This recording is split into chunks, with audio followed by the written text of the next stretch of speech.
Hi, my name's Ollie and welcome back to my channel. In today's video, I'm going to explain what happens to profits when copy trading and how you can take your profits out. If you don't know who I am, then my name's Ollie and I've been an IT consultant to the finance industry, developing software solutions since 2008, and I've been investing in the stock market since 2016. If you enjoy this video, then I'd really appreciate an early thumbs up, as it really helps with the YouTube algorithm so that my content can reach more people. Also, please subscribe and press the bell icon so that you're notified of all my future content as I upload new videos every week on personal finance and investing. Please note the information in this video is not intended to be investment advice, and if you do want investment advice, you should seek a licensed professional. Also, past performance is not indicative of any future results. So now that's out of the way, let's get stuck into the main video. So the great thing about copy trading is that it will always try to use as much of your funds that you've invested into a trader as possible.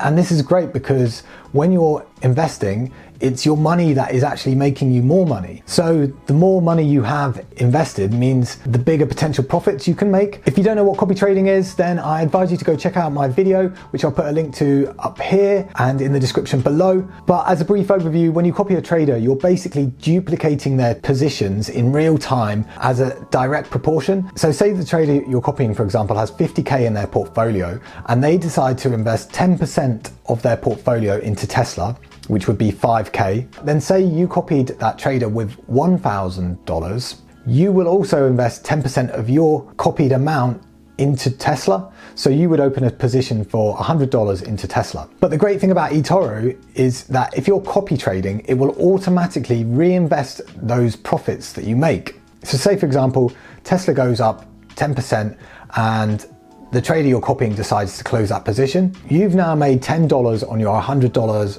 investment that you originally made. So now you have $110. So now when the trader you're copying goes to place future trades, they are able to use the $110 rather than just the original $100 which you came along with originally. So say if we follow on from our example, if the trader you're copying then decides to place a new trade in, say, Apple, then they are able to use the $110 rather than just the $100.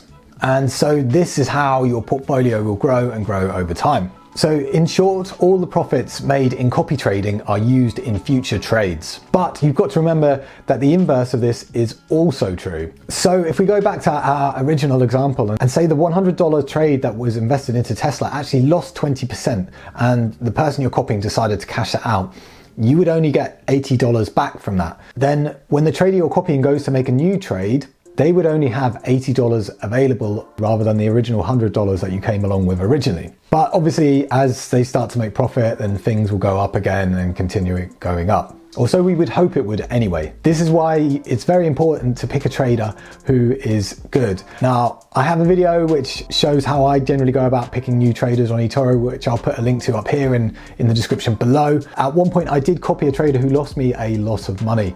So it's worth spending some time when you're picking a trader to copy if you're just starting out. Now, those scenarios I've just described there are what happens when you leave your money in Etoro. But what happens if you say you want to take some of your profits out? Now, firstly, I would recommend leaving your profits in because that is the surefire way to make a lot more money. But you may need your money for any reason. You may want to place a manual trade, you may want to copy another trader, you may need to cash it out because you may need to pay some bills in the house. It could be any reason. So say you want to withdraw your profits. Then there are two ways to go about this. So I'm going to do this example on my virtual portfolio here. And say you want to withdraw your profits from a copy trade position. You would go to the person that you want to withdraw your profits from. And I'm going to pick this guy here, Con Houlihan. And basically you can press the cog up here and then you can go remove funds or stop copying. Now, just to clarify, both remove funds and stop copying will not send the money to your bank account or whichever way you funded your account with. This will just move the money from this person you're copying into your available balance down at the bottom here. So say you decide to click on remove funds, what this will do is it will keep your copy position open, but it will remove some of the available funds that this person, Connor, has not yet invested. So overall, my copy position with Connor is worth $2,252-ish.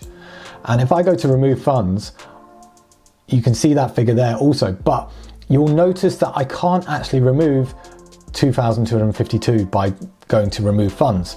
And the max amount I can remove is only $16.37. Now, the reason for this is Connor currently has $2,250 already invested in positions. So the $16.37 is what he has available as cash to play with to place new trades. So to remove this profit, I could say you can put in a figure here, and I'm going to say I want to take out $10, and there you go. So now that $10 will have gone into my available amount there. Now let's say you actually want to take out more money from Connor than just the $10, and say you've maxed out this. If we take out the rest here, that will then move that amount into the available balance. So now we've got two options here, because we can no longer remove any available funds because there are no available funds. We would then potentially need to start closing positions manually ourselves. So to do that, let's say I don't like this lemonade trade here. I can go, oh, well, that one's in profit. I'll cash that one out. You would press the X there, and then that says it's going to close the trade for a total of $20.43. We'll close that trade. And then if we go back to here, if we want to remove funds, we can now remove our additional amount.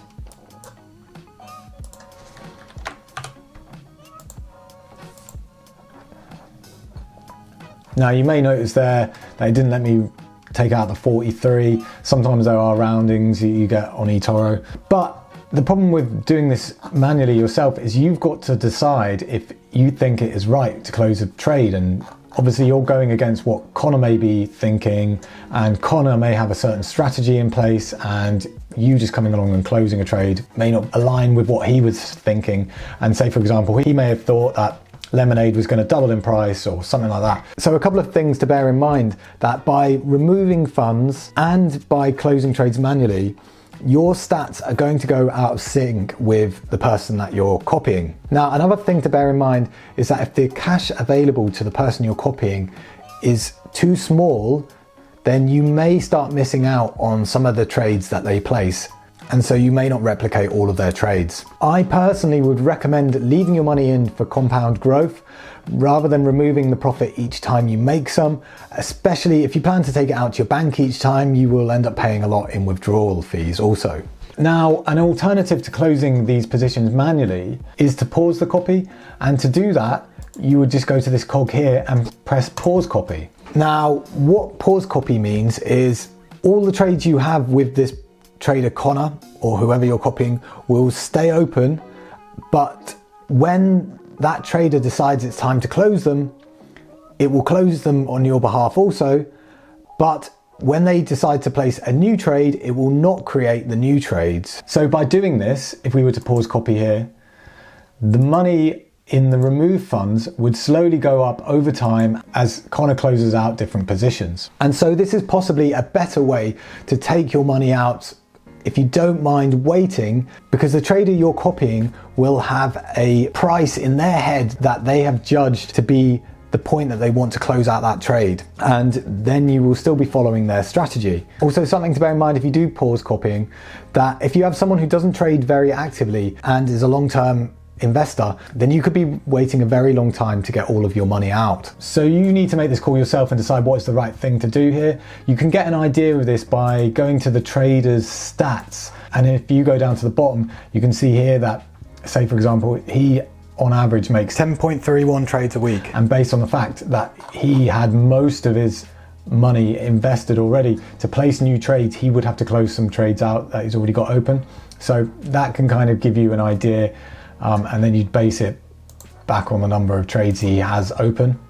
So if you want to get your money out and don't mind waiting for it, then the pause copy may be a good route to go down, as you're still following the strategy of the person you're copying, but you're no longer investing that money into new positions that they are opening. But say for example, you may need your money or want your money right now. So the alternative is you would just go and press stop copying here. So what this is going to do is it's going to close out all of these positions here, whether they're in positive or negative, and you will get your money back to your available balance as soon as possible. Now, the reason I say as soon as possible is that some of the markets that the person you're copying has invested in may not be open at this current point in time. So for example, right now it's 6:42 in the evening British time, and I can see here that Connor has a Chinese stock. So I expect when I stop copying Connor that position will not close out. So if we give it a try now, you can see here that the total amount that I'm going to get back is $2,218. So if we stop copying there. Now, as expected, not all of it has closed out. Obviously, because the London Stock Exchange is not open right now, EasyJet hasn't closed, and some of these other stocks like ASOS. Now, as long as the market is open tomorrow, then these should cash out. And you can see the market hours for trading if you go to this link here, which I'll put below in the description. Now, I'm guessing this will work out the times based on where you are in the world. But as you can see here, the US stocks are open from 2:30 p.m. to 9 p.m. And that is the correct time for where I am based in the world. And obviously the Chinese stock that we were looking at before on the Hong Kong exchange, their exchange opens at 1:30 a.m. in the morning and closes at 8 a.m. Now, one other thing to bear in mind is that if it hasn't closed out within 24 hours, markets aren't open on weekends and they're not open on specific bank holidays. And so they will list these bank holidays here also. So if you're ever waiting for something to close, then it's worth taking a look at this page because there's probably a reason as to why. So now if you stop copying someone or you removed your funds, your cash should have gone back into your available balance down here. And this is available to you to place into new manual trades, or if you want to copy someone else or invest in a new copy portfolio, is basically funds available on Etoro. If you want to move it back to your bank account or however you funded your Etoro account, then you need to click on this button here for withdraw funds. Then there will be a charge potentially depending on your Etoro club status. But if you follow through with this, it should return your cash to the means that you funded your account with. And it goes back to the means that you funded it with to prevent against, say, fraud, or say someone hacked your account, then they can't just update your details and then take all your money out. But personally, I wouldn't remove funds all the time because you will end up paying withdrawal fees every time you do it. And the way you really make money is by leaving your money invested, and then hopefully your money should grow over time as you get more and more gains. If you've got any questions on this video, then please let us know in the comments below. Also, if you've got any traders that you recommend copying, please let us know in the comments below as I read all your comments, and I'd love to know who you're copying. If you've enjoyed this video, then please give it a thumbs up as it really helps support my channel. Also, for those of you interested in signing up to Etoro and haven't already signed up, then there is an affiliate link down below this video where if you do sign up using it, then I will get a kickback and it doesn't cost you anything. And they will give you a free demo account where you can play around with 100,000 US dollars, which unfortunately you can't cash out, but you can see how Etoro works and you can learn and experience all the features without depositing any real money. If you want to learn how Etoro works or more about personal finance and investing, then I have numerous videos on my channel, so I recommend subscribing and pressing the bell icon so you don't miss out on any future updates. It's been Ollie from Get Geek Finance. Thank you for watching, and I'll catch you in the next one.